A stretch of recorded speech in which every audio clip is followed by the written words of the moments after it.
Rail লাইনের ওপর আটকে আছে যাত্রী বোঝাই বাস, আর প্রাণ ভয়ে বাসের জানালা দিয়ে লাফিয়ে লাফিয়ে নামছে যাত্রীরা। ট্রেন আসার ঠিক আগ মুহূর্তে এমন এক ঘটনা ঘটে রাজধানীর মগবাজার রেলগেটে।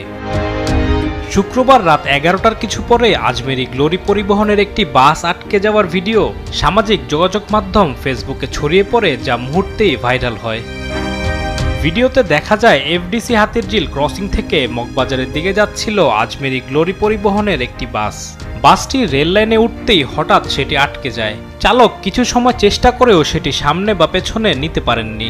এমন সময় ঢাকা স্টেশন থেকে উত্তরবঙ্গগামী একটি ব্রডগেজ ট্রেন আসতে থাকে, কিন্তু বাসটি আটকে যাওয়ায় রেল ক্রসিংয়ের ব্যারিয়ার ফেলতে পারছিলেন না গেটকিপার। উপায় না দেখে বাঁশিতে ফু দিয়ে সবাইকে সতর্ক করার চেষ্টা করছিলেন। আরও দেখা যায় যাত্রীরা প্রাণ ভয়ে এমন সময় বাসের জানালা দিয়ে নামতে শুরু করেন। বেশ কয়েকজন লাফিয়ে নেমেও যান। এক পর্যায়ে বাসের চালক ট্রেন আসার ঠিক আগ মুহূর্তে বাসটি পেছনে নিতে সক্ষম হন।